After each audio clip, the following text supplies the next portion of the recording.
Right. Good afternoon, everyone. We are now back from our lunch break. I'm going to pass it over, I think, to Dr. Mabinga to start us off with the Growing Together initiative, the next item on our agenda.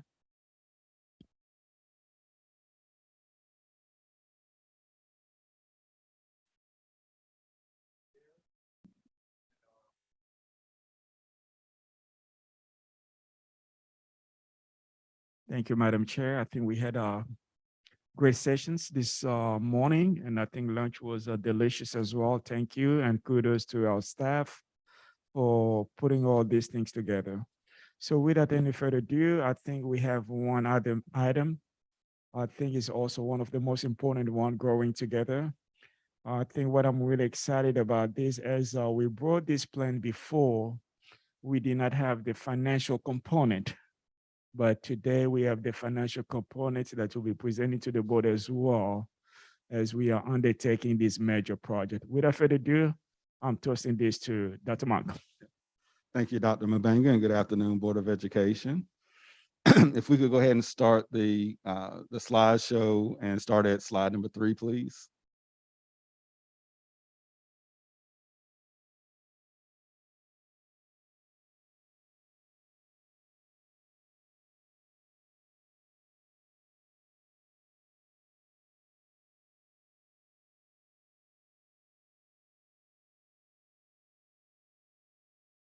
Okay, thank you all.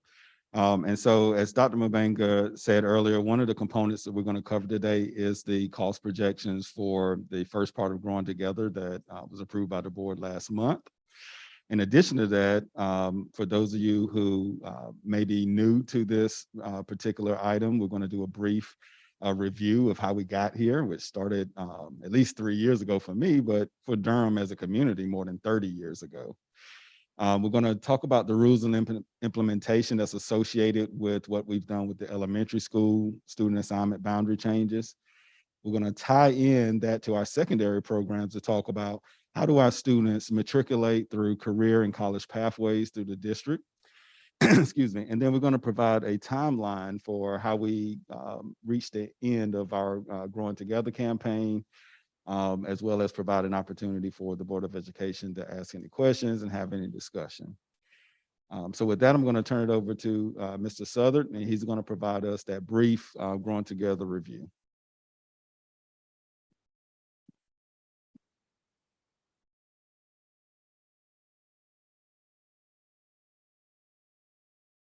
Hello again, board members. I am about to disappoint Dr. Monk severely by relying on paper notes, revealing myself as a creature of the 20th century.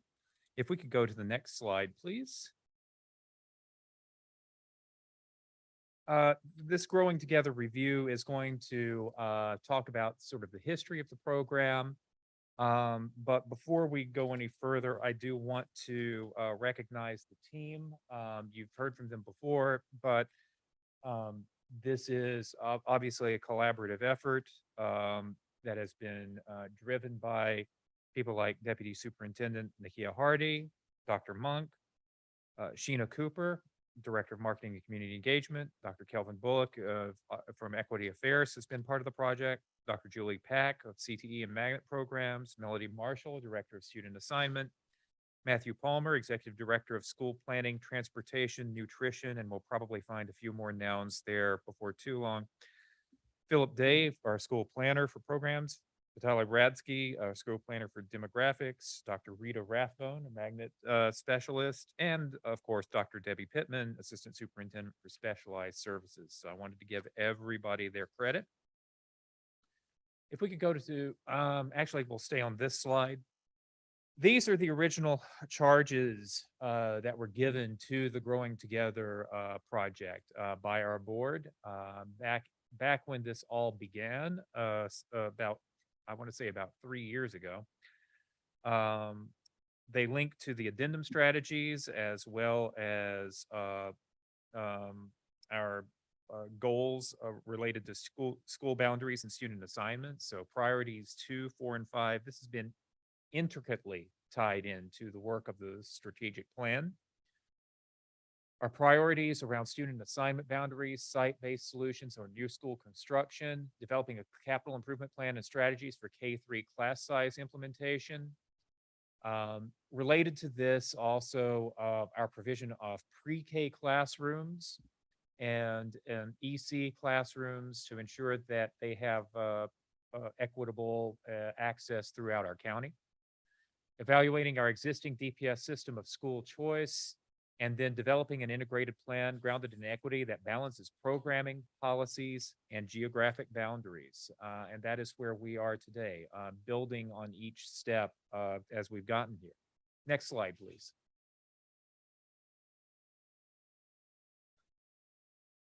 We have overcrowded schools. We have undercrowded schools as well. We have a lack of equitable access to specialized programs. We have transportation inequities and efficiencies. We have begun the work of remedying that. This board passed the school assignment policy 4150, approved updates to our 10-year capital improvement program, and then adopted boundaries to support elementary schools that are part of a comprehensive plan involving regions, academic program updates, and rules of student assignment, which we are working on right now. That's not a check mark, that is an in progress. Next slide, please. So a brief history, as Dr. Monk said, this has been a 30 years coming.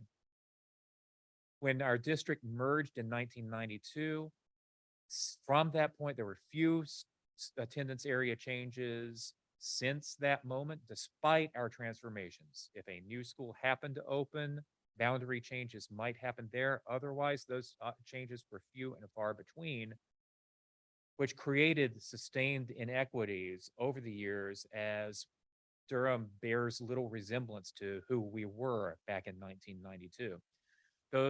We did propose a student assignment boundary study to start all this process going in 2017, but that was postponed largely due to leadership changes in the district. When Dr. Mbinga came to us and supported us in leading us to adopt a new strategic plan to guide us, that work began to be considered again, including boundaries adopted to relieve overcrowding at Creekside and Givens. We learned a lot from that experience. You gave us guidance at retreats in April 2020 and June 2021 on how to proceed. And that drove our work in the lab, as Dr. Mbinga would put it, and also our ongoing community engagement to make sure that public input from as wide a cross-section of our community as possible were inputs in that lab. Again, you adopted policy 4150 in December, authorizing us to move forward with a regional model, and you adopted the elementary boundaries in June. Next slide, please. A familiar slide, but it bears repeating. Our system as it is now, as it will be less so in 2024 when the elementary proposal begins to take effect. We have complex rules, long bus rides, overcrowded schools in some areas, outdated school boundaries in others, new neighborhoods and residential growth, a huge delta between the number of lottery applications and the number of seats that we have available, and questions about program and resource alignment and equity therein.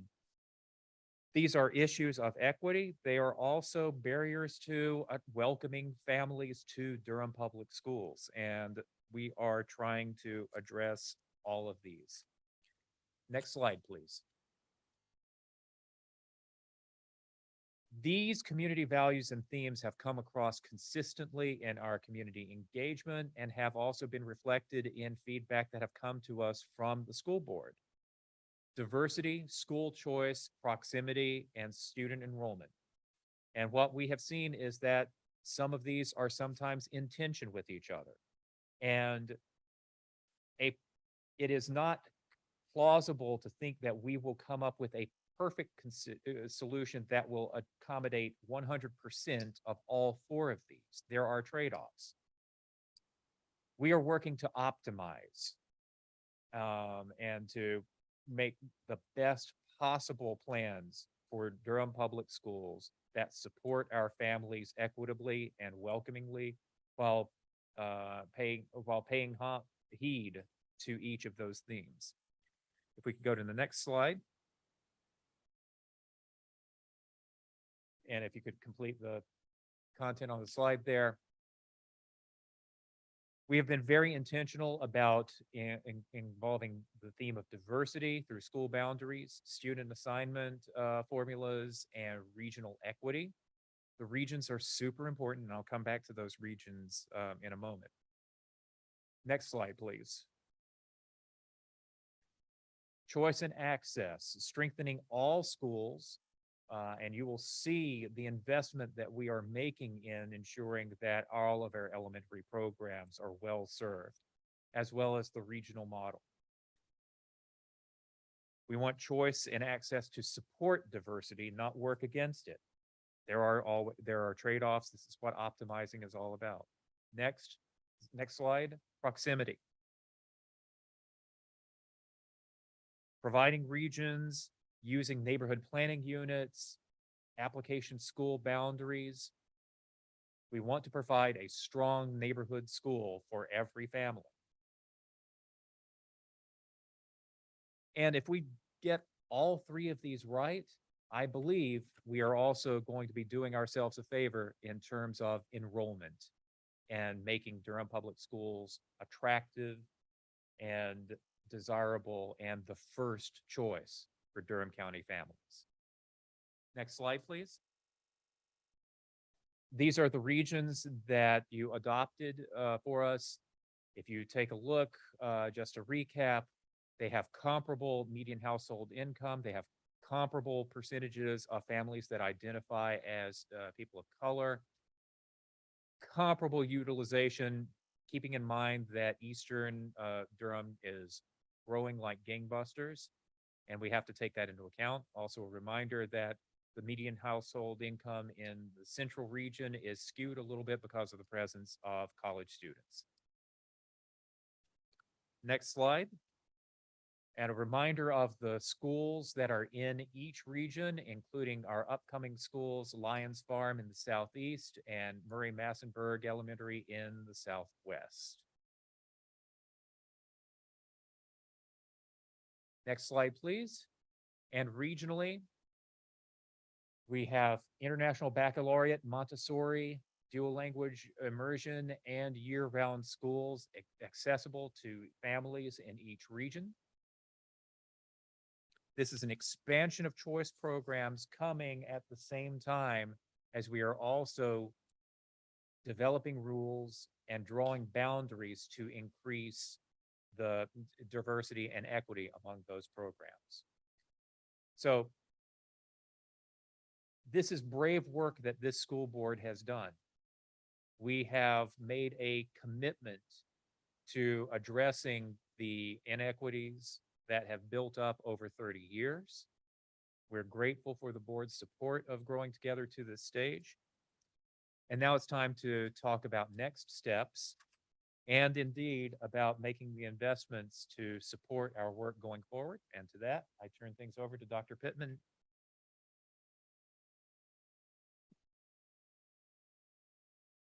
And I collect my papers, Julius.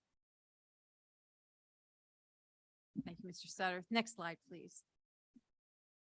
Good afternoon, everyone. As Dr. Mabenga alluded, we'd like to spend a few minutes this afternoon unpacking the cost projections. And part of this work that I share this afternoon will include not only the cost for what Mr. Sutter has just outlined through our regional model, but also some potential cost savings as a result of some of the transitioning we'll be doing. And then we'll have a summary of where we think the overall impact is. You're a little shorter than I am. Thank you. That's well. Okay. So on the next slide, let's take a look at this summary chart.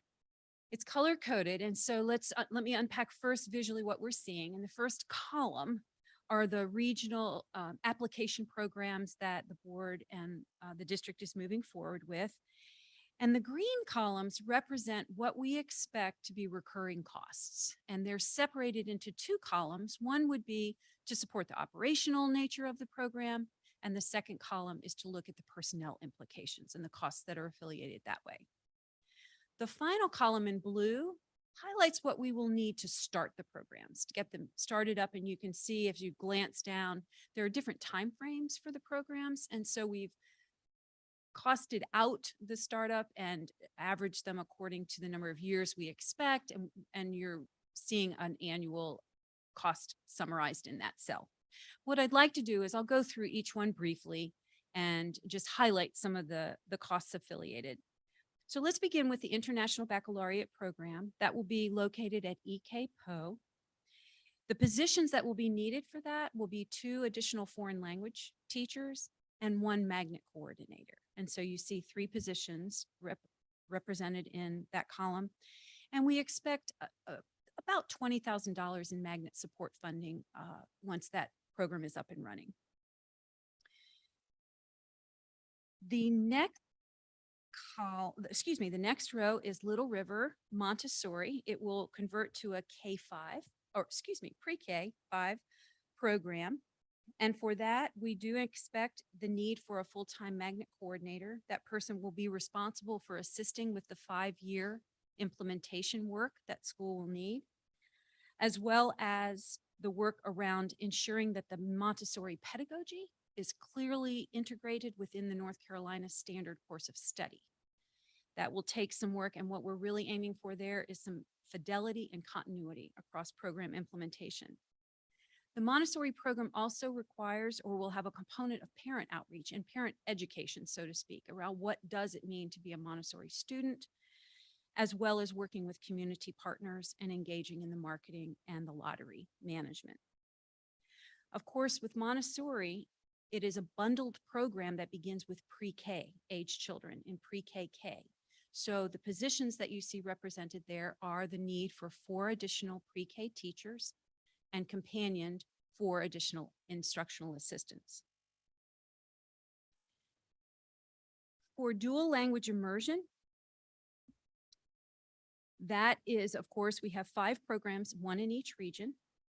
The schools here will need some instructional supplementary material for the students that are experiencing the dual language program. And that's a cohort that will begin at each grade level. But we will supplement with Spanish materials in addition to the textbook adoption that the school has. What's important about this, you'll see just a half-time position for that. You'll remember that the dual language immersion program really works with an existing faculty and does some specialized training of one of the teachers at every grade level.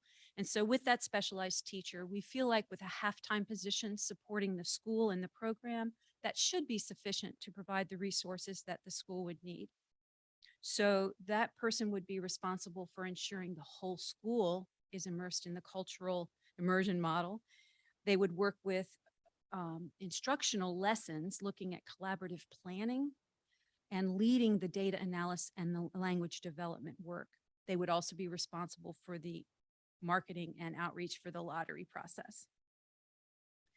The next row represents global language at all elementary schools. And you remember the theme that was bubbling up: all schools, growing great schools together for Durham Public Schools. And so with that, the proposal was to ensure that every elementary school child had exposure to foreign language or global languages.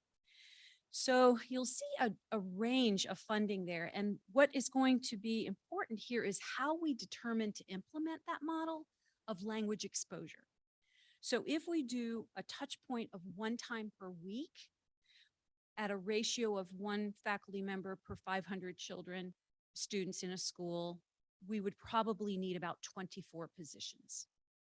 However, if we start to look at a more hybrid model of instructional delivery, such that similar to North Carolina Virtual Public High School, where a teacher might do a cluster of classes through a virtual teaching environment, and through hybrid lessons, the next week do asynchronous lessons, and at some point do a site visit or touch point, we could stretch the scope and reach of faculty by having an instructional assistant be the positioned in the classroom, but the actual teaching and learning of the language itself being done in a hybrid model of instructional delivery.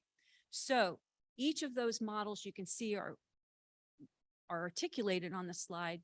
We could think we can manage this with as few as 12 teachers with a model with some instructional assistants, or as I mentioned, as high as 24 teachers. And that then explains the range of funding that is represented on the slide and the difference.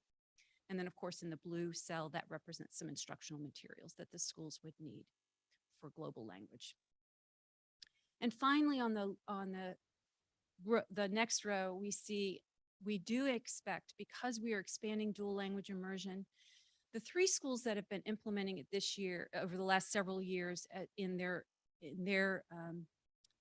through their school choice programs or their school programs, they have been reaching out for some support with coaching of the dual language teachers, the integration throughout their schools. So we do expect to replicate that and scale up that position to a full-time position. When we're ready to launch in 24-25, we're expecting to need a full-time dual language immersion support coordinator at the district level. And so we have captured, right now we have a 40% position, and to scale it up would take additional dollars there.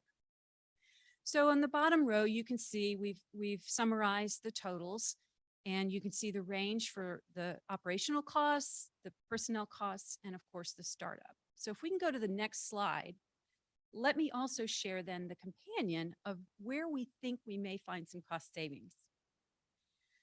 So we know that we do have some magnet programs that will be transitioning, that will no longer remain magnet, and they of course receive support from the district allotments through positions and through magnet funding.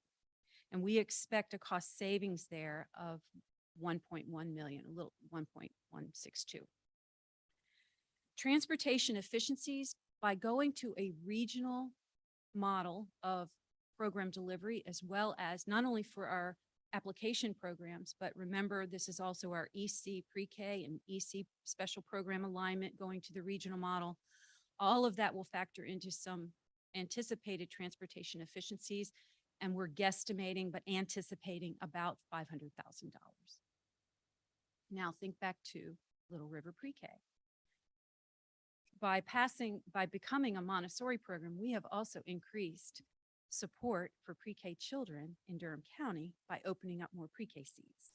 With that will come the pre-K sliding scale. We are in partnership with Durham's Partnership for Children, Durham Pre-K, and we follow their sliding scale. And so these families would go through that process. We are not sure how much revenue generating that could be. The Whitted School sometimes will generate $30,000 in tuition, sometimes more, sometimes less across all of our programs. So this is a very conservative number around cost generating and some cost savings, but wanted to honor the fact that that is a real possibility. And then finally, through the allocation realignment, through the position formula around in Durham Public Schools as a whole, there are some unfilled positions.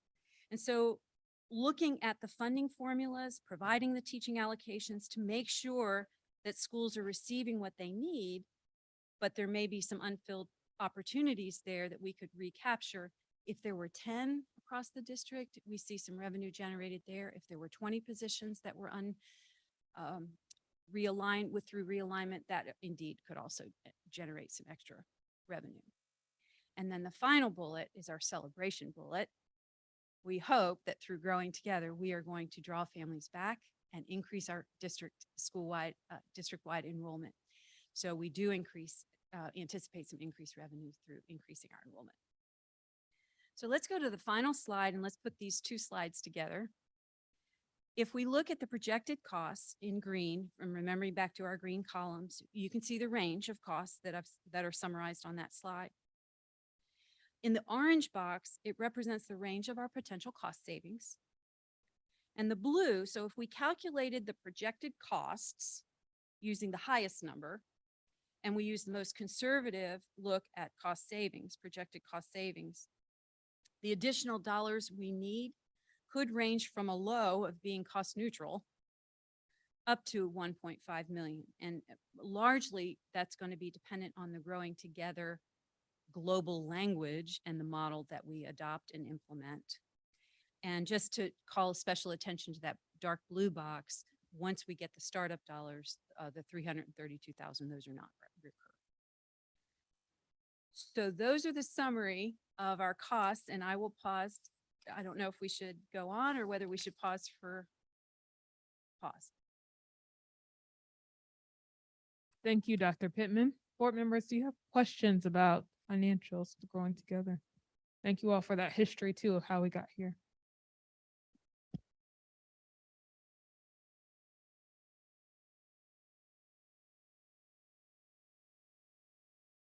Thank you so much for this presentation.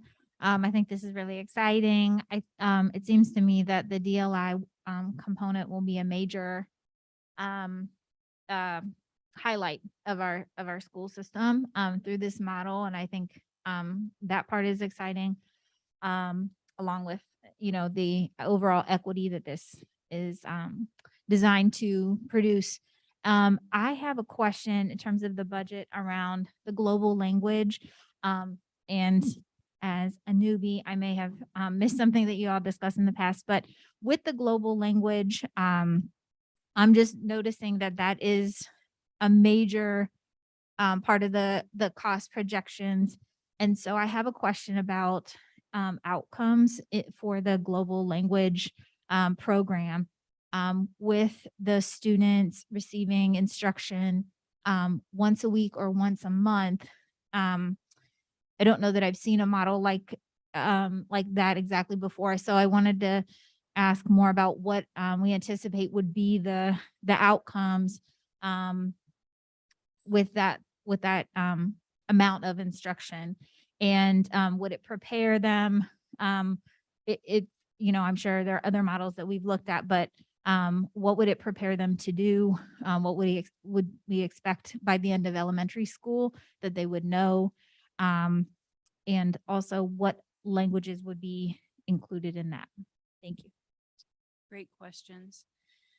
So keep in mind this proposal, different from dual language, where with a dual language immersion, we are hoping that those graduates at the conclusion of 5th grade will be fluent in that language. This proposal with global language is more of an exposure model. It's more of a, we want to begin to develop the brain receptors around preparation for language, such that they will acquire some foreign language or global language mastery, but certainly not to fluency upon exiting, but to position them for success in the middle school for language.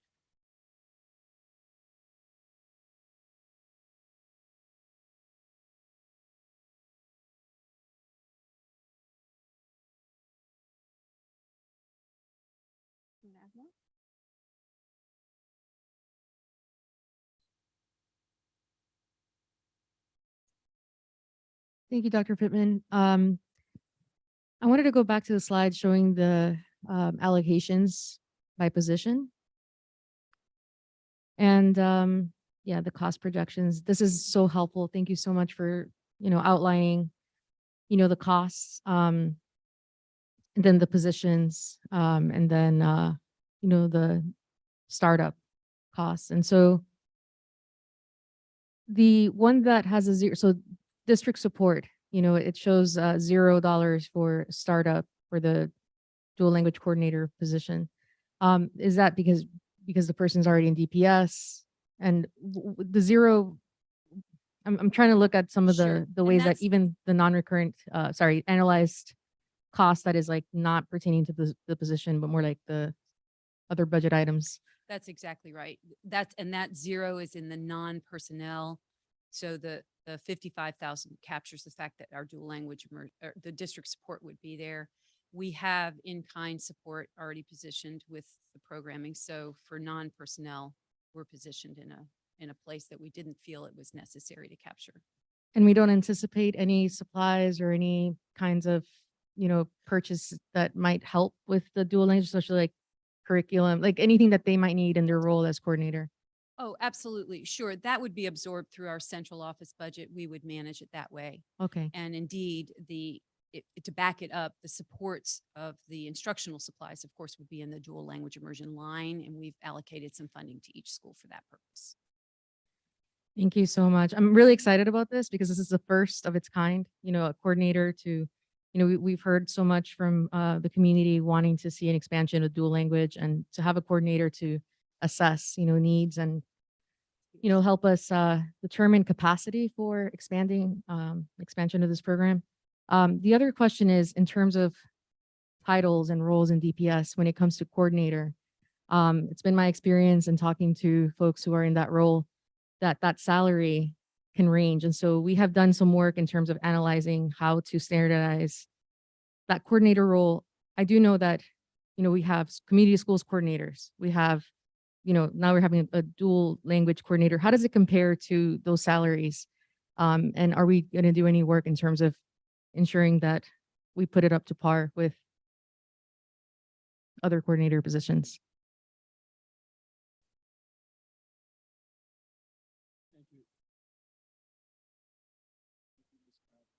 Thank you, Ms. Valladares, for the question. I think Dr. Lesson was able to elaborate on this. That's a part of our salary study. So we're looking at all those coordinators from different departments. And once we get to that point, this particular position will be in a mix of that salary study as well.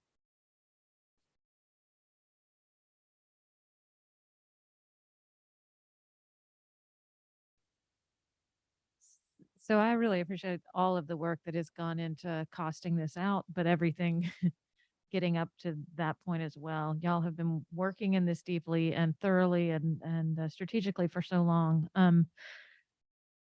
I think I follow some of Ms. Chavez's concerns of really wanting to be true to that global language being at least weekly. That's how I've always heard it when we've talked about it.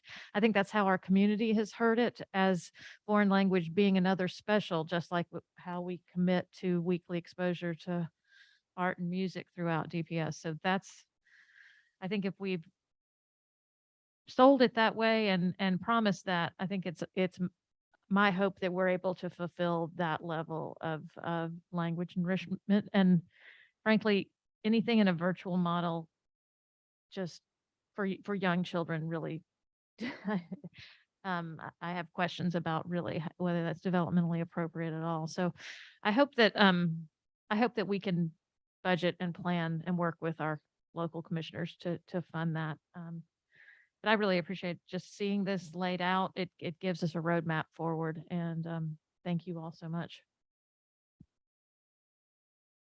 Mr. Sears, you have questions as well? Just a statement. I think it's going to be the same as last time, where I just wanted to point out something that Ms. Beyer just spoke of. Anything that looks like remote instruction just makes me cringe a little bit. We've tried virtual schools. If they were the panacea, we'd be doing them all over the place. That said, I do understand that, getting access to, some unique or exotic language that could really benefit our students, you may have to teleconnect in, but that was the only thing that raised eyebrows for me as you were presenting. I'm confident I will have more questions later, and I'll send those to the administration, but thank you for getting these costs outlined, and looking forward to the next steps. Say thank you all too for costing this out, and I see Ms. Chavez, I'll come back around. I agree that I would like us to start the maximum touch point of once a week. That is what I kind of assumed, and I assume most parents would think it's another special that's going to be in their classes. So would like for us to start there, and could see that virtual classroom for maybe it's a Chinese or some other language that might be something that is harder to staff. I'm also like, our students could teacher cadet program, be a part of teaching some of these specials, a couple years down the line, having our high school students teaching some Spanish to our elementary school kids, but that's visioning further down. I also think we should think about bringing parts of this presentation to our county commissioners I am seeing dollar signs and thinking about, we also have a classified study coming up and thinking about in the next 3, 4, 5 years, what are the costs that DPS knows already they're going to be increasing? Because we know we have our standard kind of cost of doing business increases every year, but we also have some really big projects that we're working on. And so how do we get ahead of that conversation? I think will be really important for us. Ms. Chavez.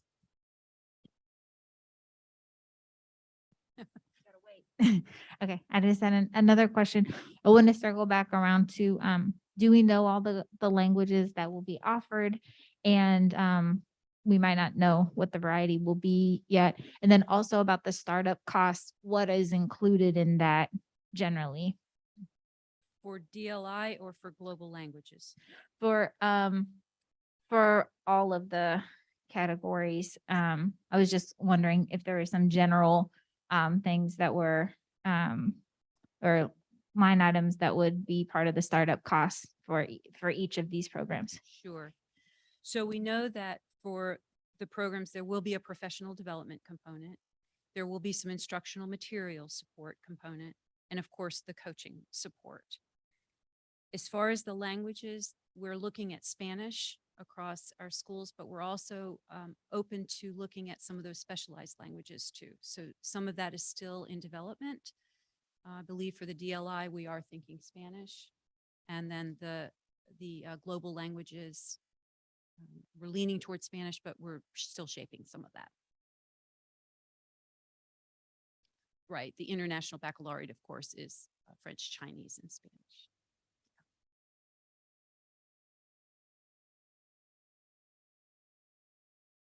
That concludes our questions for this portion. Okay. Turn it back over to you, Dr. Pittman. Thank you. And I would like to thank the finance team. Alex Modesto was awesome, as well as Dr. Pack and Dr. Rita Rathbone, for their work on that last section. And now I think Mr. Palmer is coming forward to speak to our rules and implementation process.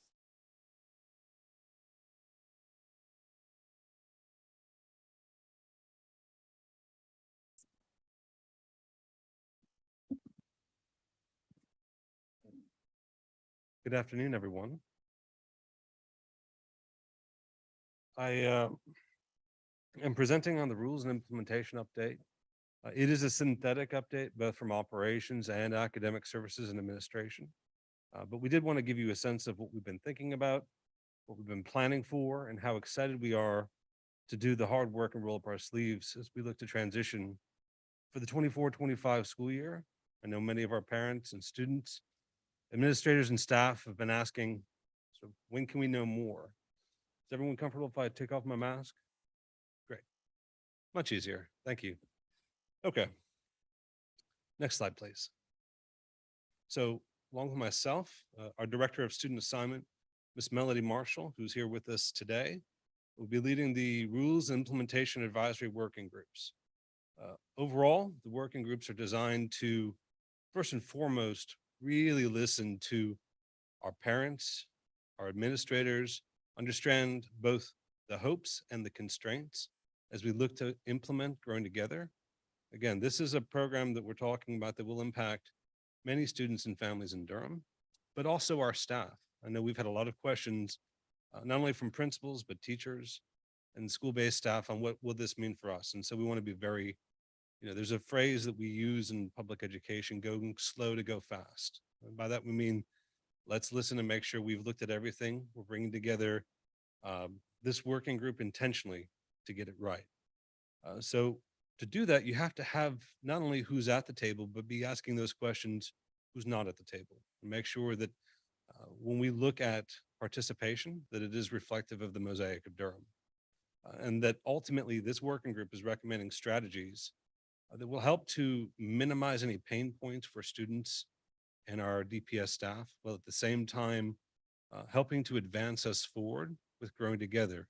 I remind everyone that we are building a state-of-the-art, nearly 800 student school after we open Lions Farm called Murray Massenburg Elementary School, which will directly relieve overcrowding at 5 of the adjacent schools that are all in mobile classrooms. So you can see how this is a bit of a game of musical chairs that we'll have to be very careful with. Next slide, please.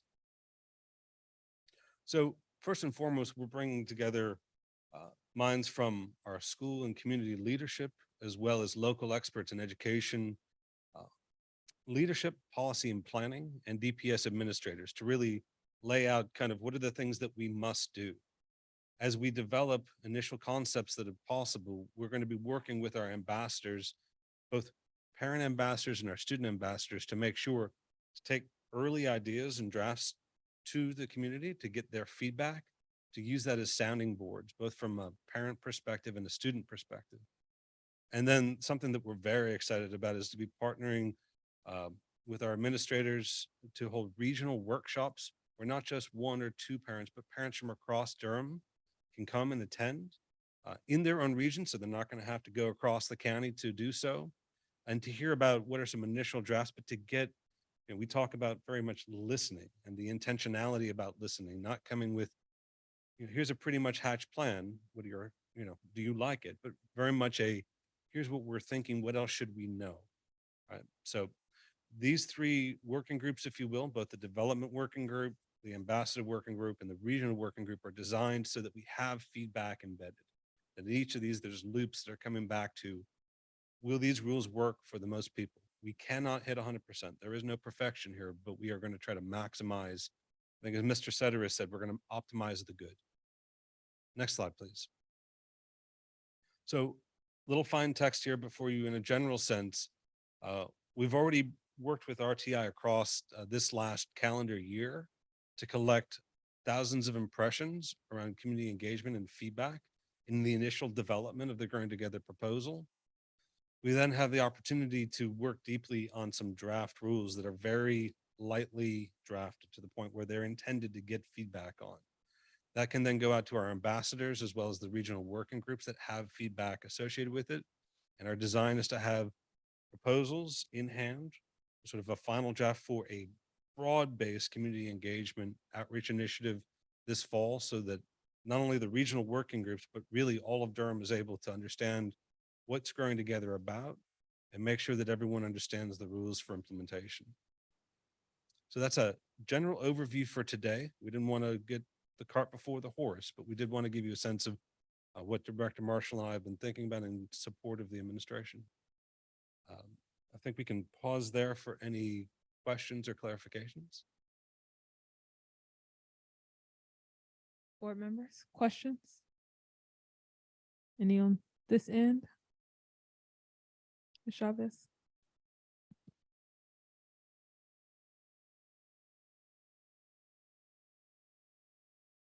Thank you. It's exciting to think about so many people coming together to work on this. I was just wondering about the frequency of the meetings or the timeline. Yeah, that's fine. Well, there's a first starting point that we want folks to have information as quickly as they can. So for board members now, or those that might be the millions at home that are watching on YouTube, you can go to engage.dpsnc.net. And we actually have a project tile for this implementation rules working group that if you're interested, we'd like a little information, like a way to contact you, what school your children may attend. And you can register. Actually, Ms. Cooper, thumbs up. We are live in both English and Spanish today. So board members or the general public, if you're interested in attending these regional workshops, you can register now. And then that'll help us make sure that we have representation from across schools, and it will also help us understand maybe where we need to have a nudge or a little extra effort to make sure families know at a particular school that there's an opportunity to learn more about the project as well as their thoughts on the rules. Yep.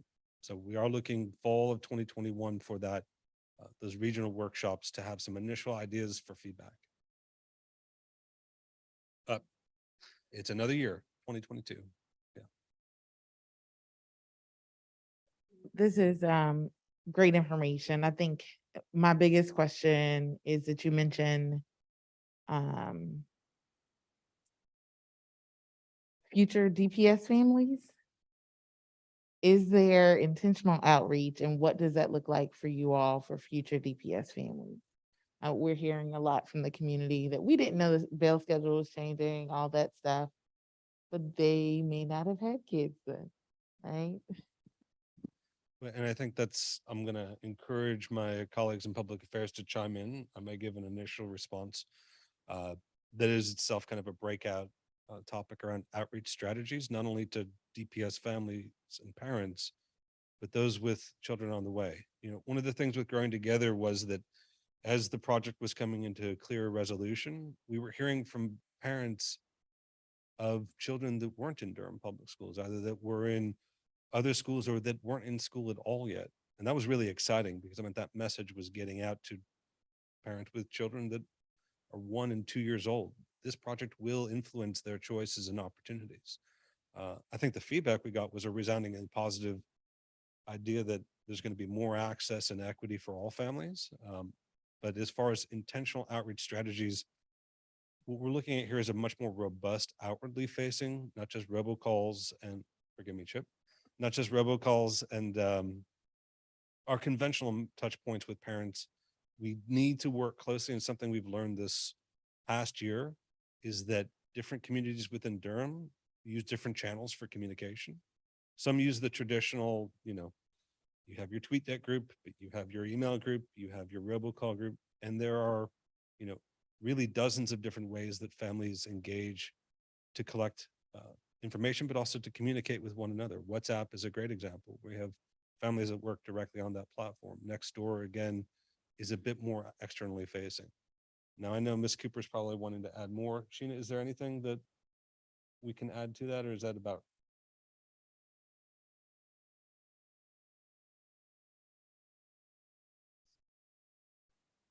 Good afternoon, and thank you so much, Mr. Palmer. First and foremost, I want to say that Public Affairs has been very involved in targeting specific audiences throughout our marketing engagement throughout the district. And we understand that our prospective families are a part of that. So we've been extremely thoughtful with some of our digital strategies as to how we do that outreach.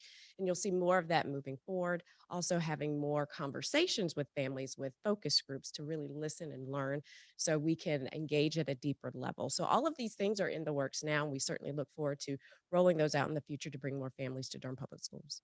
Thank you.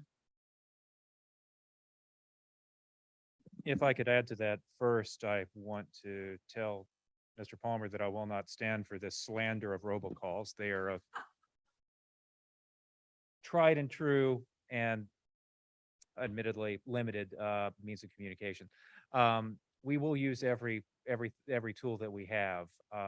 Obviously, we have an easier time reaching Durham Public Schools families than non-parents. We will have to be intentional, and our reach will be limited. But as Sheena pointed out, we have had some experience with that.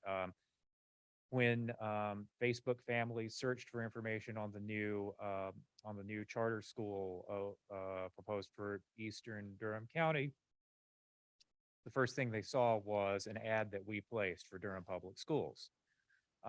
So we've got some tools in our tool belt for outreach to current non-parents.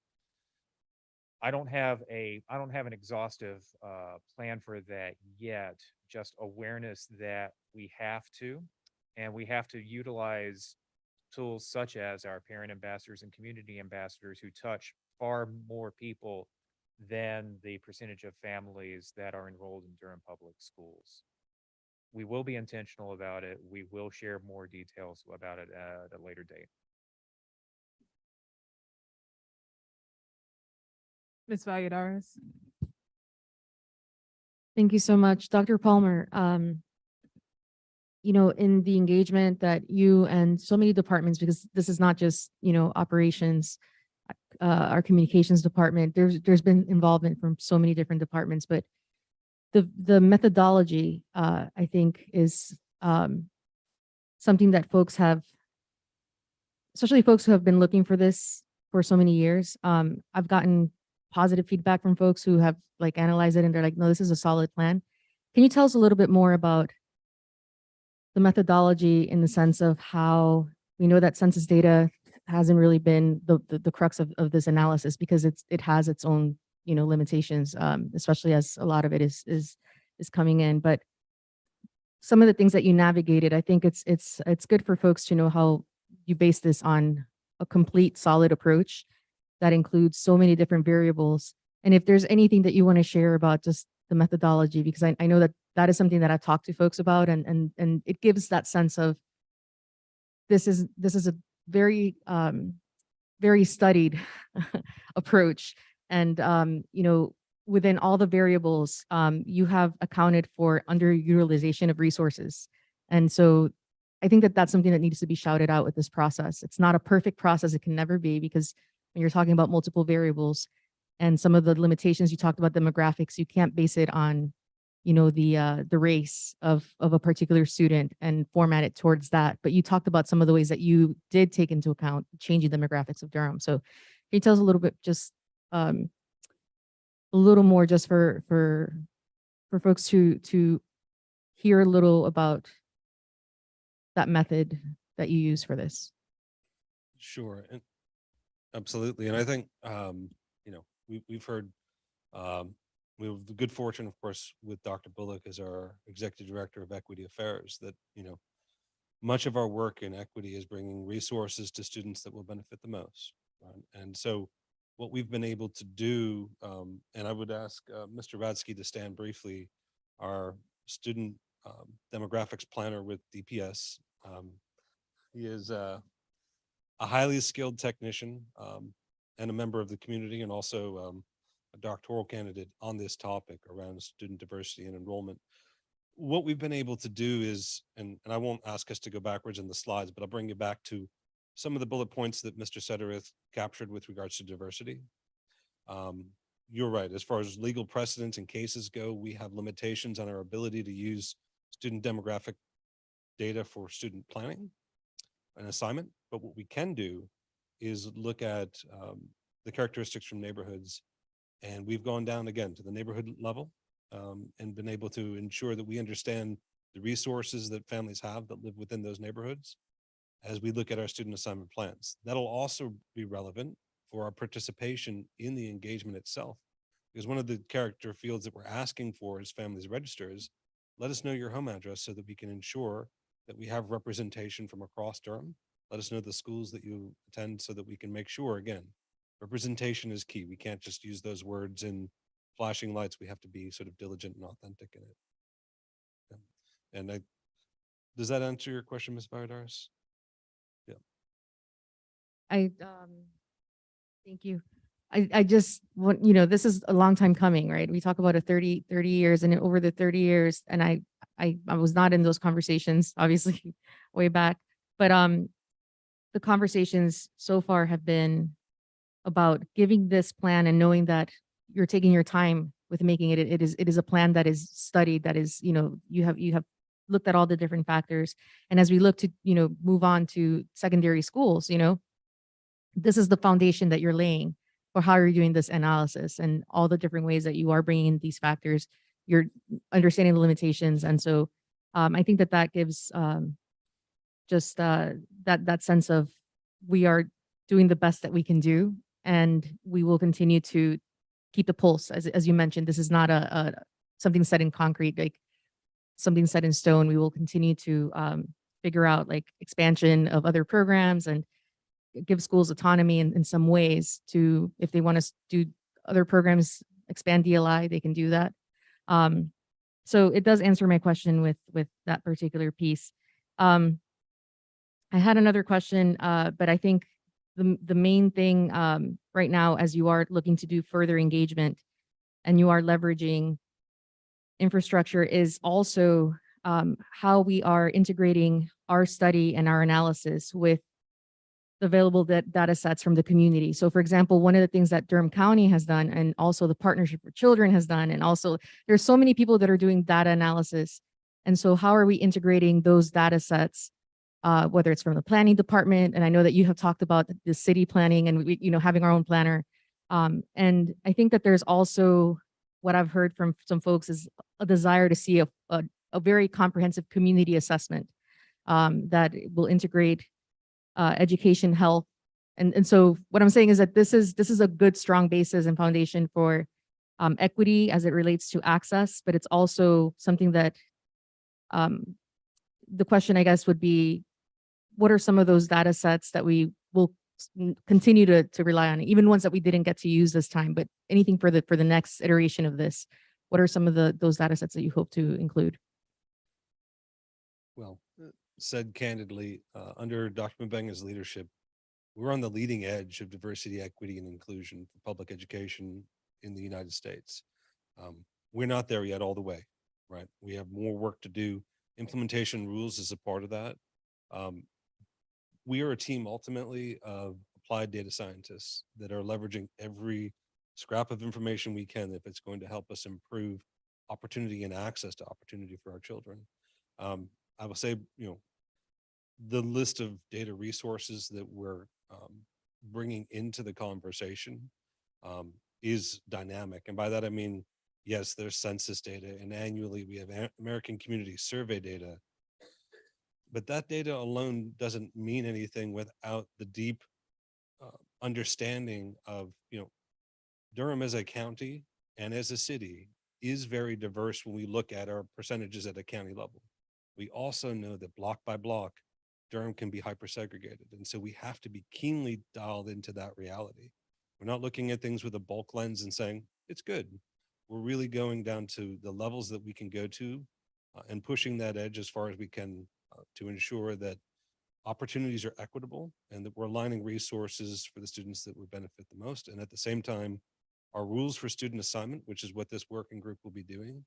When we draw the lottery, for example, we'll need to make sure that the results of the lottery lead to more equitable and diverse schools in Durham. We know right now that is not the case. The results of our lottery typically result from the applicant pool because we haven't gone to that level. We will be, and that's part of what this working group is tasked with. So we look forward to your feedback and certainly that of the board and the community. If you've got a data set that you'd like us to take a look at, send it our way. We're ready. Mr. Palmer, thank you, and thank you for the entire team. It really is heartening to see how well you all work and how you collaborate. I guess I think of this growing together not as an initiative about choice schools at all, but as about every school in the district and every community member.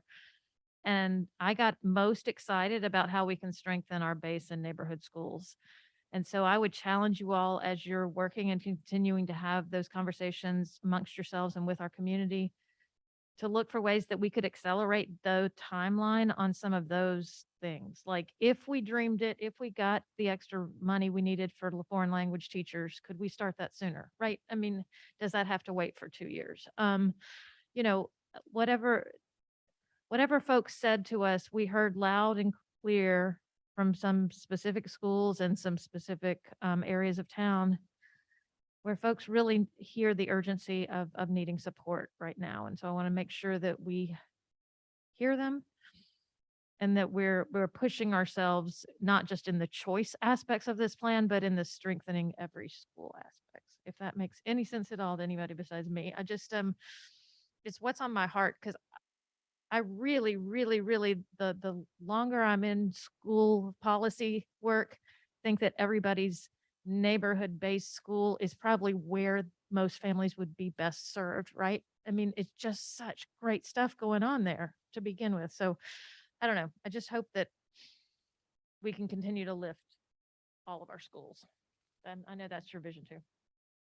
Ms. Byer, one quick remark, unsolicited as it is, part of why we've thought of growing together as a name for this project, I think Dr. Monk referenced an initiative earlier, is just that. It's not just about choice programs and base schools, it's a growth mindset. Durham is in a dynamic moment, and we have to be dynamic with it and continue to grow and think through what our community needs and how we can best bring that to our families. I do have one question, Mr. Palmer, which you might not have the answer to, and that's okay. I think we were talking about neighborhood schools, and we also know that neighborhoods are segregated. Is base school like a better language to that, or does it not matter? I just wonder sometimes when we talk about neighborhood schools, I think about and neighborhoods are segregated. So how do we create the right language for that? Sorry, now it just kind of popped up as we had that conversation. Well, I think we would all agree that words matter, and We heard resoundingly from our community that Mr. Suttereth is the wordsmith of Durham. So I'm going to hand that to him briefly to get some initial thoughts because I can see he's making his way. We need to be considerate about all of that. We know that many people in our communities are using neighborhood schools themselves from various different sources. And the word base can be a little bit challenging because each of our choice schools will have what you could call a base area for them. We are using assignment areas to increase the diversity of these application programs themselves. So every school for some neighborhoods could be defined as a neighborhood school. We will be cognizant of that. We are very much aware that we are dealing with decades of redlining and the legacies thereof. We also know that many of the families that are most concerned about equity issues do want to have and use the term a strong neighborhood school. We will continue to be thoughtful about that. I understand neighborhood has a familial feel versus base doesn't have that same feel, but it's something for us to just be cognizant of and wonder if there's language that we use that creates that same feeling, but feels Durham specific in that same way. Chair Umstead, I think our team can look into it as well and maybe bring some thoughts as well for the board members or those watching at home. If you have ideas on terms, we'd embrace recommendations. I'll turn it back over to you all for the next part.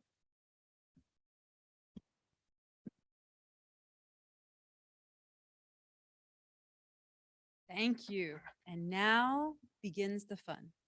We can go to the next slide. When we began growing together, we started our journey with the board. And the board was an awesome conduit of beginning a pulse check of information. So we're going to do a similar type of interaction with the board now as we embark on our secondary program work. So want to remind you before we get into our work that the focus of growing together is to increase equity and access, to look at how we strengthen diversity, not only around socioeconomic, but racial and ethnicity, while intertwining community engagement. So we're going to talk a little bit this afternoon around our secondary programs. And in the next section, we're going to seek your input. So first, I want to go through a couple of, let's get a shared pulse check of where we are with secondary programming, and then we're going to roll up our sleeves together. So on the next slide, I'm going to go through these relatively quickly. When we began our work with elementary, we used some of our existing data to indicate community desire of some of our magnet or special choice programs.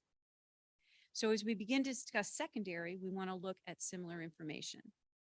So this slide just captures, these are our choice programs and choice schools at secondary. Some of them have waiting lists, some of them do not. And as you can see, those with waiting lists, what this does not tell us is root cause. We don't know why, but what we do know is those with a waiting list have more applications being submitted than we can currently honor through seats. No waiting list means the seats that we have available and the applications that are being submitted, we're able to honor. But we don't know root cause. So as we begin to think about our programming, if we can go to the next slide, part of what we do have is some preliminary alignment. So how do the new application programs at elementary position us for the alignment into secondary? And what's going to be important, we're going to disaggregate our thinking, is the feeding into middle school conversation going to be a little bit different and nuanced than our feeding into high school, 9-12. So as we look at our secondary option, we want to consider, are our middle school position seats sufficient to support the demand? And you can see the alignment in 3 areas. International Baccalaureate, we have a nice K-5 into middle school, into high school alignment. Montessori, we position ourselves with feeder from elementary to middle. And then all the way over to year round, we do have year-round elementaries feeding into middle school and also one high school. And of course, creative studies is middle and high. So do we need to be addressing alignment insufficiencies such as DLI? We have no middle or high school currently because DLI is a new program, but that would be something we would want to unpack with our board. So let's go to the next slide. And I want to pull this back in front of us because this slide captures the values and the themes that we've been centering our work and conversations with the community for elementary. So our work today is, do these values still resonate as we begin to launch into our secondary discussions? What we do notice is when we start to implement any one of these values around diversity or choice or proximity or enrollment, there are some natural tensions that somewhat start to play out through implementation. So for example, at elementary, if we look at proximity, we heard pretty loud and clear. Our families at elementary loved the concept, Ms. Beyer, of neighborhood or base. Let me get to a school in proximity to where we live. That makes sense at elementary. So the question tossing to us today is, does it make sense for secondary? And if it does, in what way? If it doesn't, then how might we nuance that? So all of these values, we want to spend a minute to unpack to see if they ring true for secondary and how might they be adjusted or how might they impact secondary programs. Okay, so at your place settings, you have a folder. Let's open those folders. And let me do a little bit of an inventory walk of what's in it. You will find, it's fine. You will find worksheets. And we're going to, you are going to have one worksheet. We have 6 areas that we want to talk about feedback on that we're going to seek for you. You can set those aside. You should have a sheet of blue dots, a sheet of green dots, and you should have 5. I have 6, but you should have 5 red dots. 6, you have 6 red dots. Okay, 6 red dots, that's fine. So let's look at your worksheet. And if you would, please go to the next slide. Okay. Your worksheet, if you'll, excuse me, turn your attention to the slide. We have positioned 12 different priorities and clustered them in 6 different artificial continuum. The 12 priorities really reflect those priorities that have bubbled up through community engagement from the board, our schools throughout this journey. They're artificial continuums, and some of them are really, they're hard to contrast and wrap our heads around, but we're going to try to orient ourselves on the continuums for each one. When we do, we're going to do one at a time, a continuum at a time. And what I'd like you to do is find your continuum priority. Let's start like example 1, find your worksheet. Do not put your name on this, unlike a classroom. Do not put your name on this. This is for you. You can do with it what you wish. What we're going to do is I'm going to unpack each of the 2 categories of priority, and then I want you to do a private pulse check of one of 2 things. For the middle school, we'll use our green dot, and on the middle school line, you see an arrow. If you are more leaning toward, let's lift up expanding specialized programs, you'll put your green dot on that part of the chart versus the other, reducing, replicating, and specialized programs, you would put your green dot there. Now, placement on the continuum is going to be important. The further out you are from center to margin is going to communicate value and worth. That if you think it is extremely critical that we expand specialized programs, your green dot on the middle school continuum is going to be on the farthest margin away from center. As compared to reducing or replicating, you say, no, I love what we've got. We really need more of them. You'll put your green dot on the margin away from center on that. If one of these continuum, you really, I'm kind of neutral, I don't really know, come in toward the center. So we'll be able to see which of the 2 priority areas weighs more importantly for you, and based on where you place your dot will communicate its value to where you are. Okay, so let's try the first one together. Let's talk about expanding specialized programs. So this lends to, of our 4 blocks, choice. Where do we feel for secondary programs choice should be? Should we be expanding and offering more application choices? Should we focus on more options? Or should we replicate high demand programs? Should families have a choice of more of the same or fresh perspective, such as we've heard in some of our work, a desire for social justice program, social justice school at middle or high. Where might that look? Or aerospace technology. Those would be new programmings, and there could be a plethora of others. Or do we feel like we should be looking at what we currently have and eliminate some options or replicate? This is going to be a hard first choice. So take your green and be thinking. You have enough to be able to put it on your little worksheet and do it for middle school on that expanding or reducing, and the same for high school. So this is private activity, and you just take a minute and think where you personally might fall. Dr. Pittman, can I ask one clarifying question? So expanding and more means new New. programs. Replicating means more, but similar themes, but more. Yes, Like a thank you. different program would be in the. Correct. Different Okay. is the expanding specialized options. Thank you.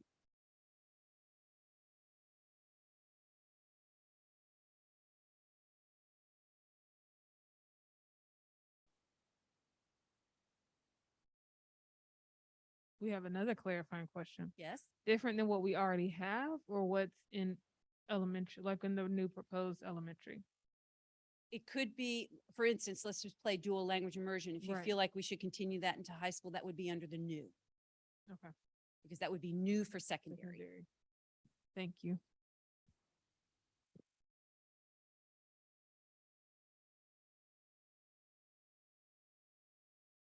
Now you also have Post-it notes. So on your Post-it notes, call attention to the top of your boxes. What are some of the implications for your dot choice?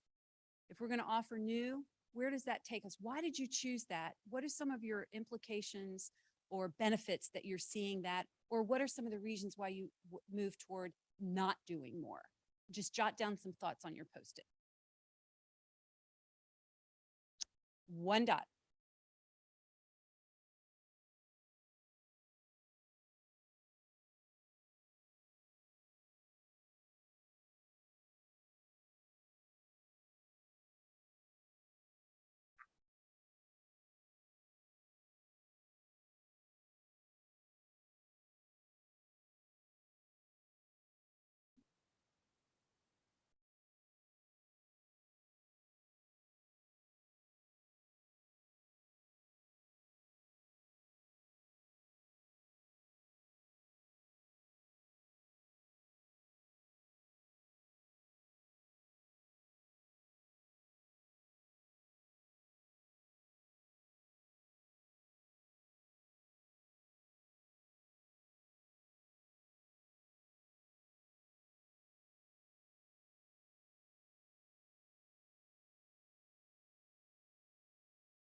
All right, let's move to the next. The next one has to do with access. So some of the community feedback was really access to some of our specialized programs should be vetted either through audition, through portfolio, toward an interview process, that it should not just be raw random lottery versus should families have secondary links, sibling links into middle and high school programming, irregardless of program type or interest, that families should be able to access magnet programs or application programs through the lottery.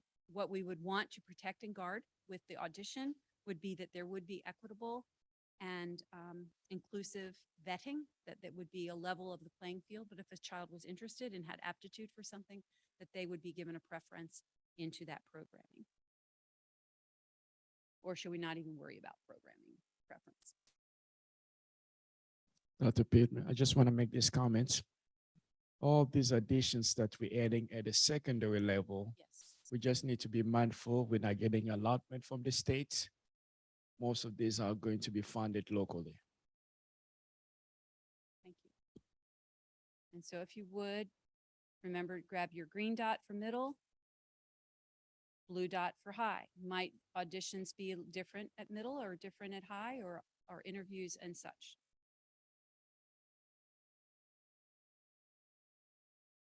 Mr. Pittman, would the lottery fall under the first category as well? When the schools that just have a lottery, not an audition process? That would fall under the category on the left, the Okay, focus on procedures that don't address interests, such as sibling priority, Okay. family priority rather than interest priority. Okay. Again, if you can jot down the why. If you have any thoughts about the outcomes or implications as to why.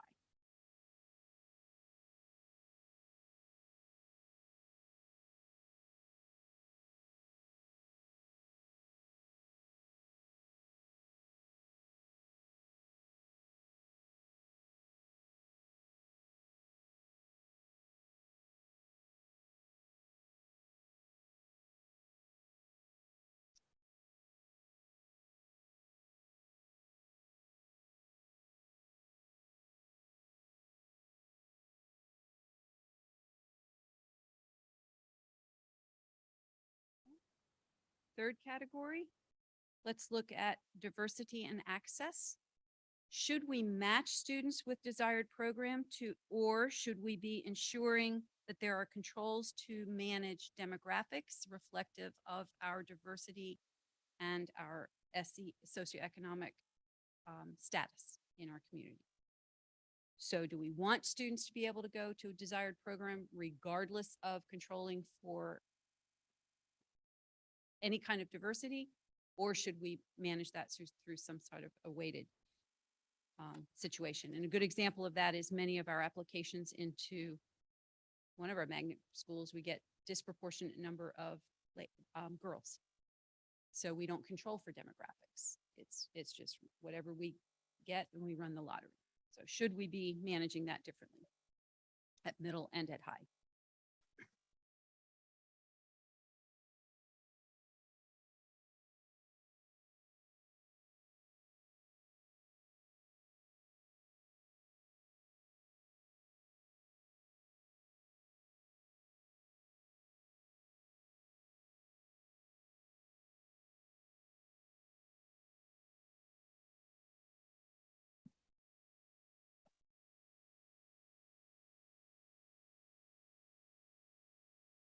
All right, let's take a pause with our thinking and go to the next slide. A couple of interesting enrollment demographics or that wanted to raise to you your awareness that will inform our next several continuum. This is a summary of secondary enrollment looking at actually kindergarten through 8th grade. At the bottom, you can see the grade levels articulated on the bottom row. And this is an interesting metric. The blue is a summary average of our enrollment trends for the last 3 years pre-COVID.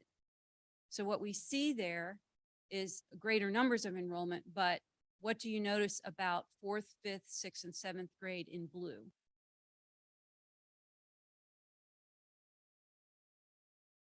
Right. Well, that from year to year, each grade, we're losing enrollment. We're going down, decreasing enrollment.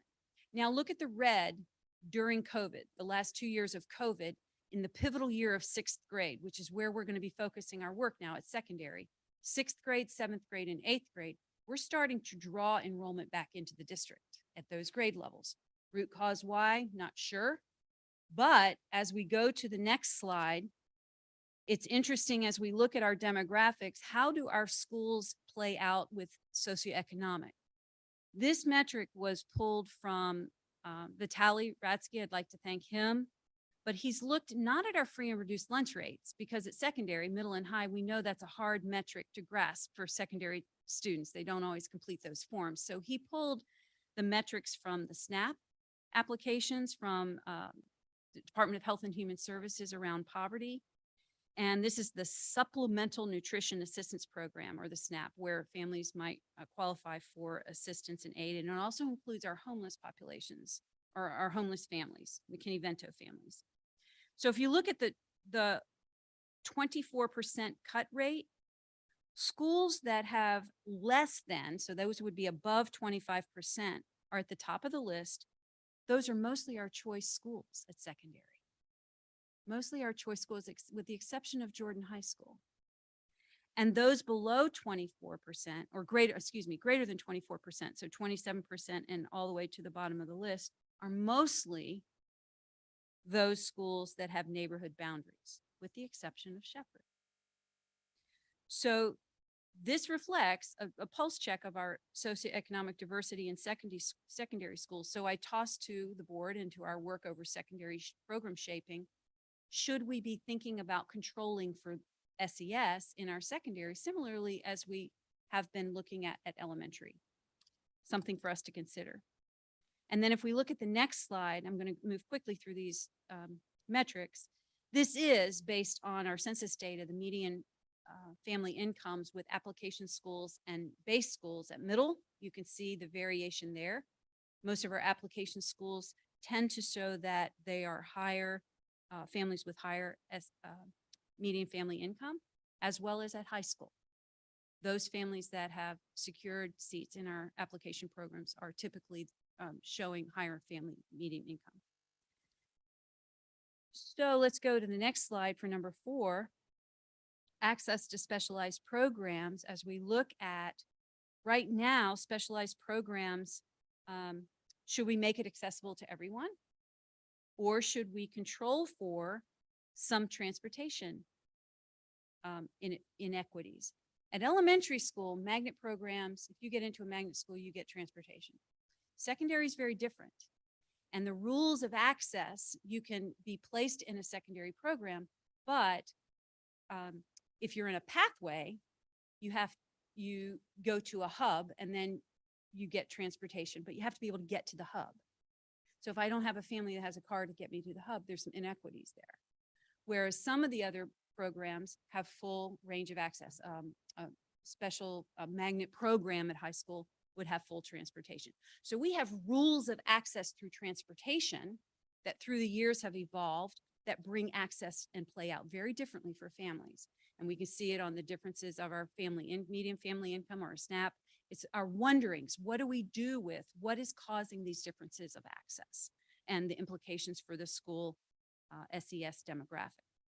So as we look at number 4, access to specialized programs or transportation, where's our priority? Should access be open to all, or is transportation efficiency something we should continue to monitor and manage? Those hubs, all of those arrangements are due to efficiencies of transportation. So if you could reflect in middle and high on how you feel about that.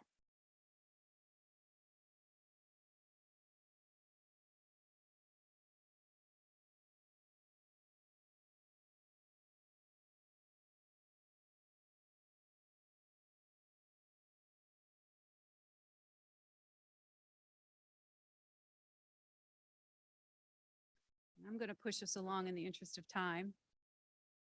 The 5th one is aligning with current job realities versus respecting community traditions. And by that we mean, should we be looking at the relevancy of some of our programs, such as we talked at elementary about STEM. Science, technology, engineering, math is in all of our schools. It's now integrated into all of our programming. In like order at middle and high, if that is the situation, do we need specialized programs in that arena? We may say, yes, we do. So those would be the traditional type of program considerations versus there are brand new career and job and the dynamic nature of Durham. Should we be focusing more on the new job and careers and creating programming around those opportunities for students?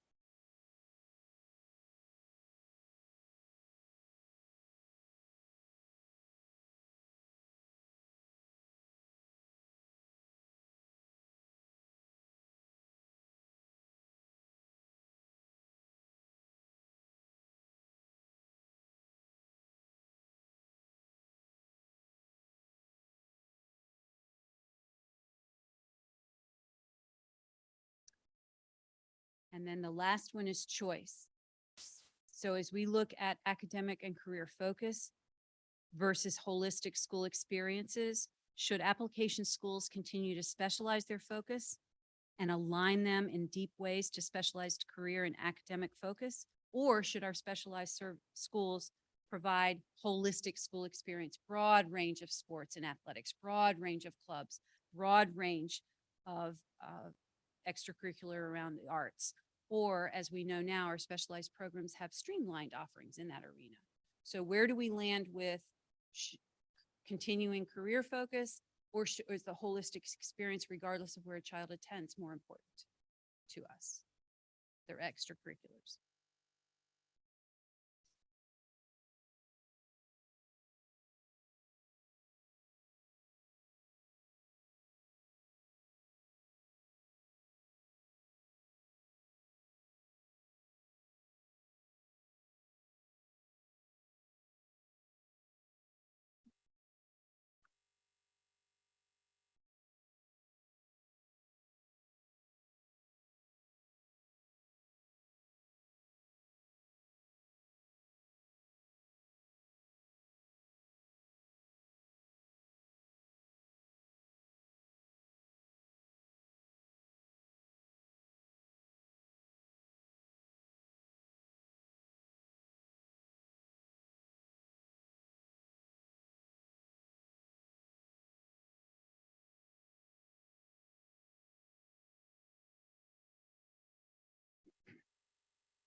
All right.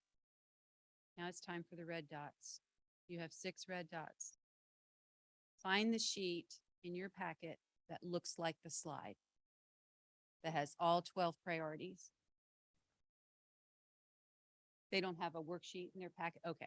All right. So if you, each of your sheets, this is what you're going to do with your red dots.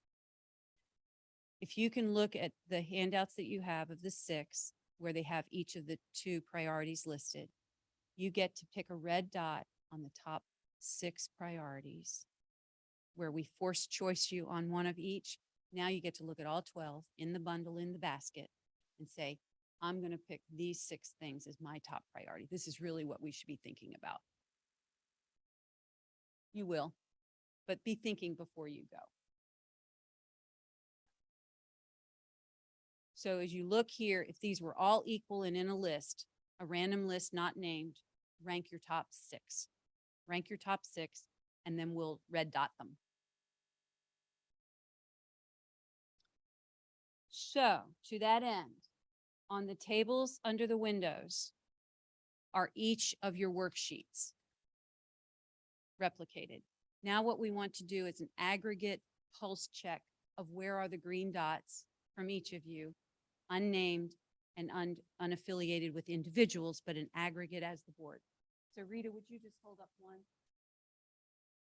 So now take your worksheets with you and your greens and your blues. You should have extra.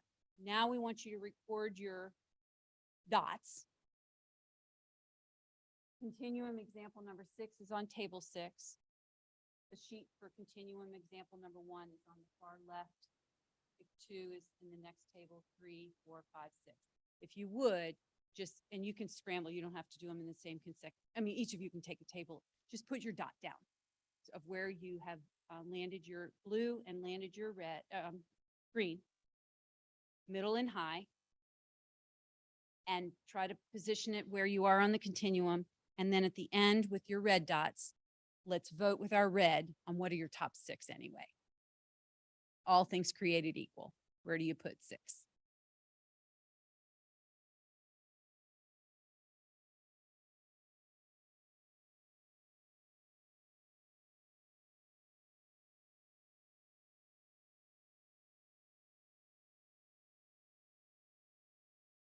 And you can also transfer your sticky notes, your Post-its to the posters too, so we can see where we land with our sticky notes.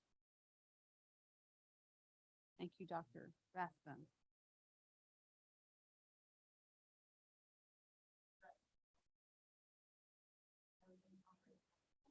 That's all right. That's all right.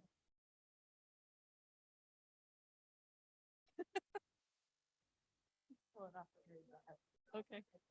Oh, you need more? I have more red dots. You don't have You're already? Okay, okay.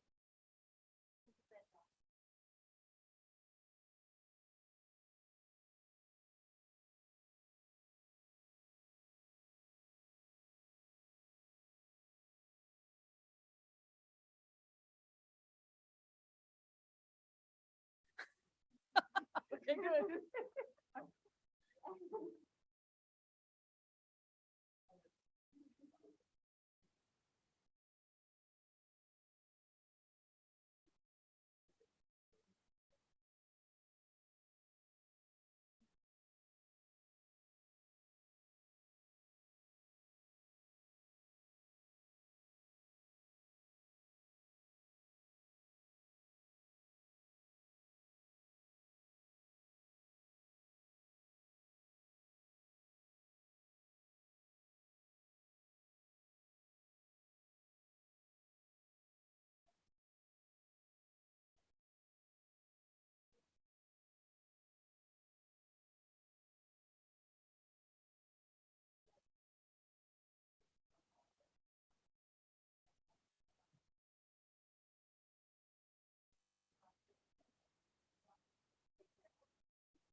All right, so let's cluster around our continuum, the continuums.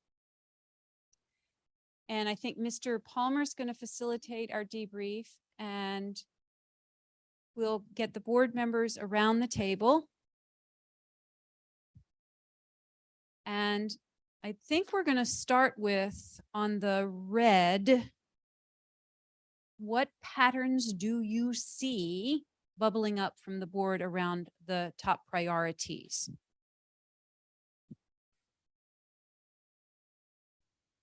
The board is interested in doing everything, is what I see.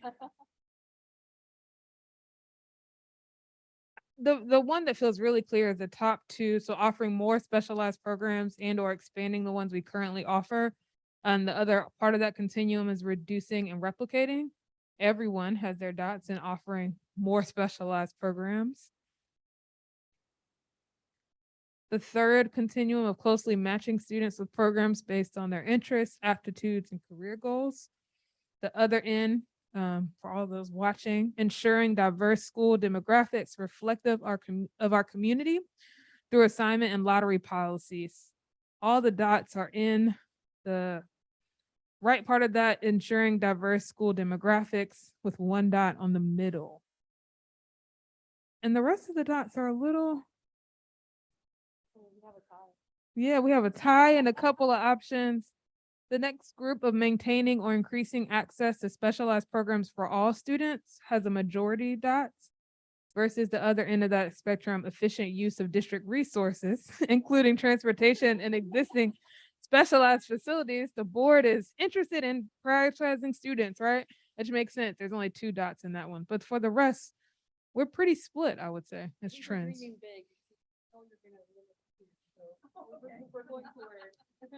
big.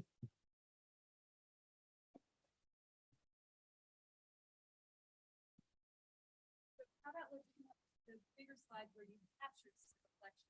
See if there's anything in particular you'd like to lift up. Yeah.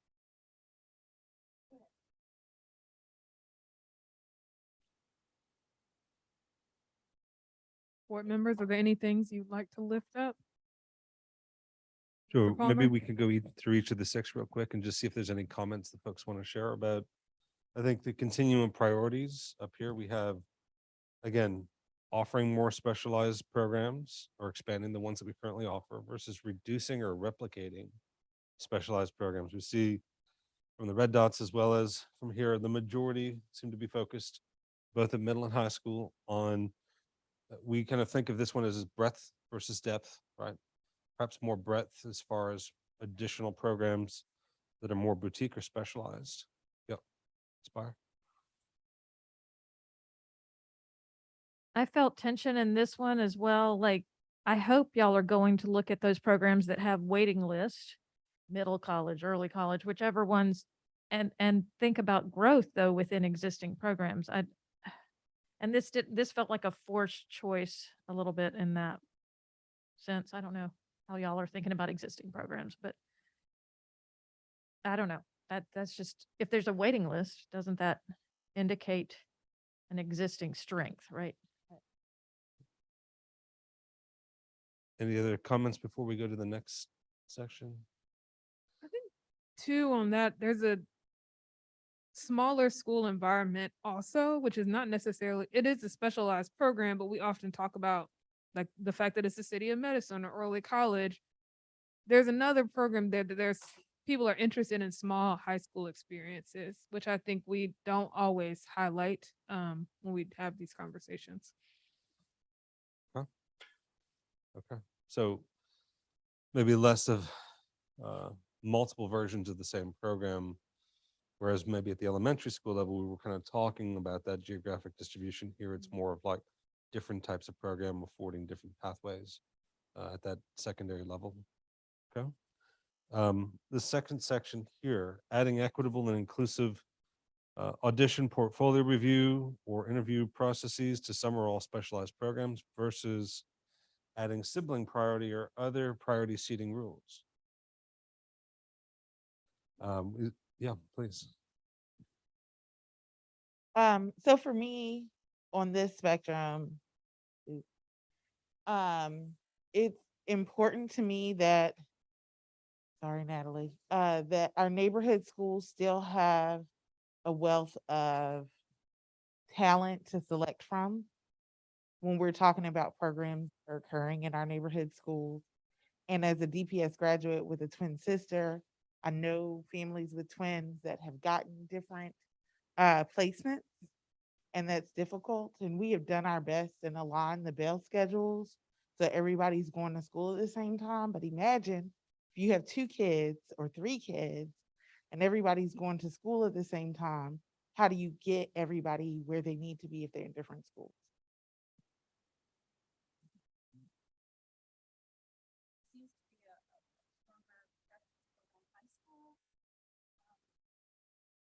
Yep.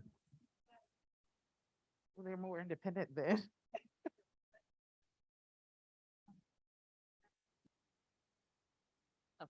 I think a lot of these kind of go together. And to me, I definitely think with, our high schoolers, we really want to prepare them for whatever's coming next. And so I think to me that goes, that's why I think it's more important at the high school level that they have that, their school entrance would be based on, an audition or a portfolio review or what have you. The sibling preference is, I can just see that more for middle school.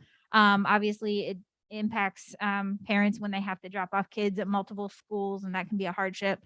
But to me, that one goes along with expanding our array of possibilities for programs, especially in high school. I think if we look at like the jobs that young people have now, they're much different than they were even a decade ago. And so that's where I think all of those kind of line up, along with this one, alignment of program offerings to current job and career realities. I think we're just doing them a disservice if we're not preparing them for the many different kinds of professions that they might have. Yeah, no, that's very helpful. We're seeing some linkages. Was there another? Yeah, I think I just also want to make the statement, for me personally, don't believe that any of our students should be admitted just on a audition or portfolio. And that just feels really important to me. I don't want it to become another, now we're all prepping for our test or for our portfolio so I can make sure I get into this special school, right? Like, and we want to be able to cultivate talent for students who maybe didn't have access to some of the arts, a specialized arts or something before then. So that feels important to me to say, yes, you might be able to show some special interest in art or whatever, but that should never be the deciding factor about whether a student goes to a school or not. And that's a good segue into this third area, right?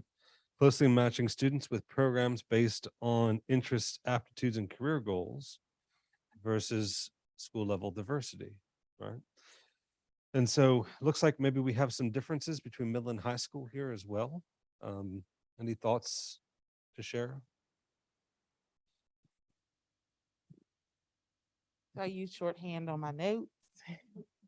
There's an up arrow next to what I say, but I think that middle school is a really crucial time where students are learning to navigate how to interact with other people. They're learning cultural nuances and um, about how special derm is really. They're really getting that. And this is the first opportunity for them to be in a more diverse atmosphere, and we need to honor that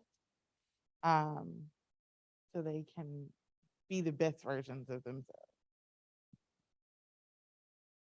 I really like this one and the idea of promoting equity through very conscious decision making about demographics and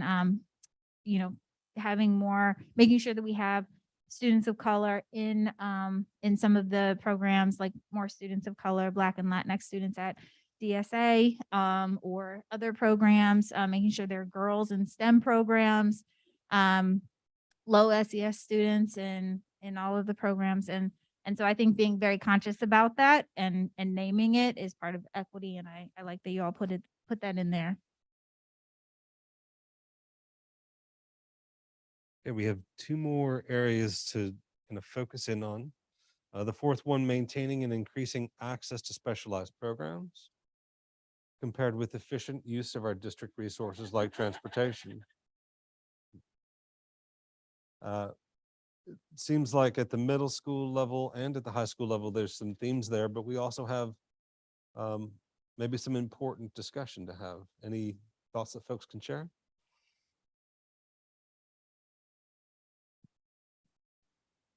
So one of the things that I've talked about in my community is making sure that all students have access to DPS resources and that DPS isn't working, what's the right way to say, isn't penalizing families for or by supporting resources. So I want to make sure that we're not putting our families at a disadvantage when we make choices. And so students deserve to have access to specialized programs. And then we can talk about how we're going to be efficient in achieving that. But yeah. And that's hard. I don't think it's gonna be easy for everyone. I think the balance is challenging, and this reminds me when Dr. Mabenga talked about at the beginning that a lot of these programs will be locally funded and not necessarily reimbursed by the state. And so that's just something for us to be considering here. Are there other creative ways to leverage expanding these specialized programs so that we're not carrying the burden of all of that, and we can make sure students and families have access? Okay. Any other comments before we go to the next section? We have here area 5, alignment of program offerings to current job and career realities, right? That dynamic economy that we all live in, juxtaposed with respecting community perspectives and traditions. And maybe we have another pattern here where middle school is a different conversation than high school.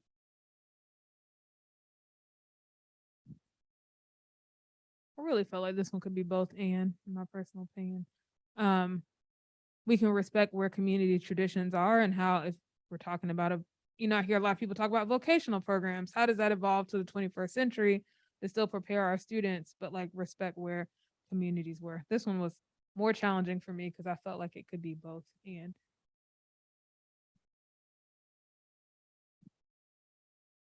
Yeah, I think we have a lot of base school pathways that are strong and working.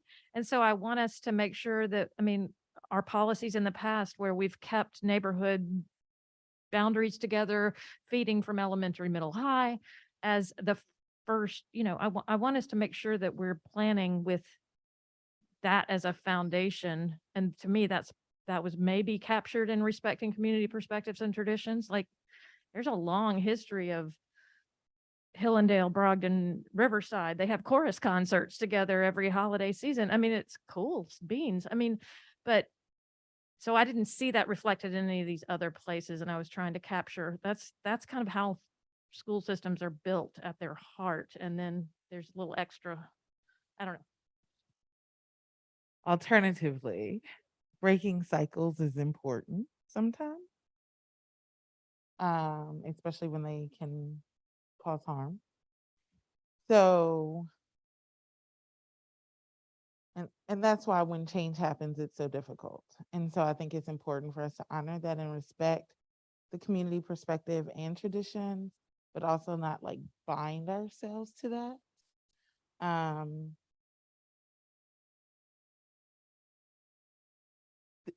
For choice programs, there's certain schools that certain demographics of people do not apply to.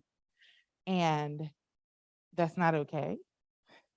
And we have to work on those things. And we see that even in high school and middle school, especially when we think back to what were city schools and what were county schools. People still fall into those traps and those stereotypes. And we need to be cognizant of that as we're making these changes. And I particularly see that when I think about the year-round options of Rogers, Her, and SCS. Okay. And that's only because of my history here, right? And neither school fell on my radar for my kid for those very reasons. And so that means we have to find some way to make sure that people are interested. Also, we gotta keep in mind as we're looking at historically, our middle schools, when it comes to enrollment, our middle school have struggled. But our high school are pretty much full. Even school student that's left us, by the time they get to high school, they come back to us. So that is telling me that what we're doing for high school is working. Okay, one more category to go. We've got Continuum here, academic and career focus on specialized programs and holistic school experiences, traditions, rites of passage, and extracurricular activities. I think someone threw out, like, for example, sports, right? And that sense of identity and connection. So looks like at middle school, maybe a little bit more focused on the holistic experience. Possibly, maybe board member Byra, some of those ties back to the community you referenced earlier, but also at the same time, looks like it maybe at the high school level, a more intentional focus on academic and career focus of specialized programs. Any comments or reflections there?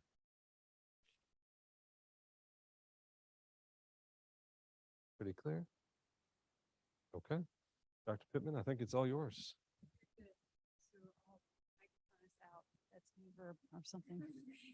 So this begins the journey, as we did years ago, we'll collect and aggregate this as a team. We'll use this to begin to shape and inform the work with secondary programming, outreach, and engagement. There are 2 more slides in our packet. Let me share with you what it says. They say the timeline is such that we're on our trajectory to make sure our rules are positioned to open our lottery schools for the 24-25 school year. So the rules and engagement implementation team will work through the fall. Secondary programs launch today in an official capacity, and we'll be working through the fall as well. Our goal is to align this such that our secondary schools know where we're headed, certainly by the end of this school year, but hopefully prior to that. So, thank you.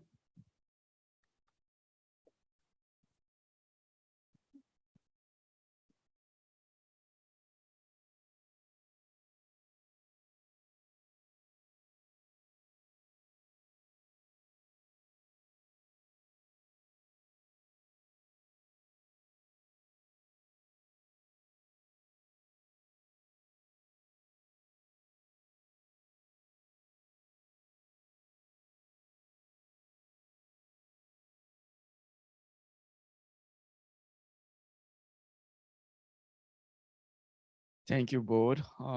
You are all very patient, even though when we started with technical difficulties. Thank you to our IT team. I knew that they were going to figure this out. So we pretty much get to a conclusion of our retreat, and I just wanted to say a few remarks here. I'm really excited with the work that we've been able to put in place with our strategic plan and with the accomplishment where we are today. Very excited about it. And then this growing together has been really a dream, but slowly it's becoming a reality. By the time we're going to have this secondary component, folks will be able to see the whole picture. We don't know what the end is going to look like, but we are very optimistic that we're going to get to the end of that. I just want to take also this opportunity as I have this floor. I know in about a few weeks, our traditional students will be back.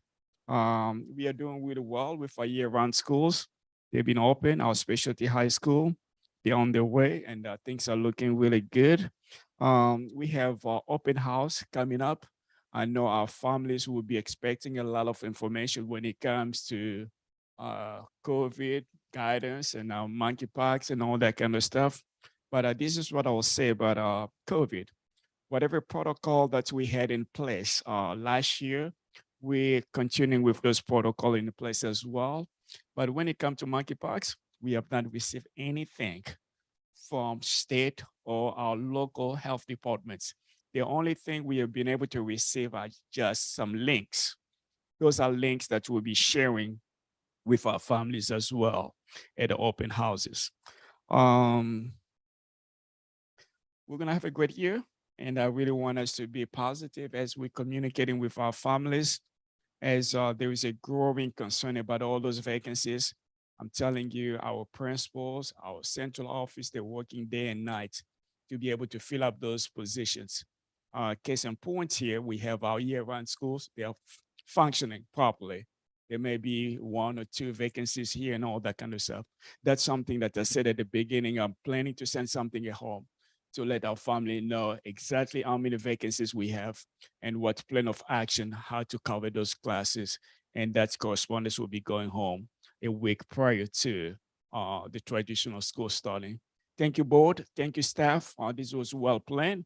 And I think the food was delicious as well. It was very relaxing activities that we have today. So with that pretty much conclude my remarks. Back to you, Madam Chair. Thank you, Dr. Mabinga, for those remarks. We know families are gearing up for back to school time, so we're excited about that. I want to say thank you to our staff who put everything together today, from the presentations to the food, and Nicole Smith, Lavinia Foster, executive assistants, did an excellent job making sure we had everything today. Setting up the room and tech team, everything. We really appreciate that. We did a lot of thinking, some heavy lifting today. Dr. Mabinga may have relaxed, but I think we had to stretch our brains, but I think it was good. A good way to set us up and consider what we have, the work ahead for our school year. So with that, board, we have another piece about Board of Education team building, but we'll reschedule that at a time where all board members can be present. We know a few had to leave out to get to some of those open houses. So with that, we are adjourned. Thank you all.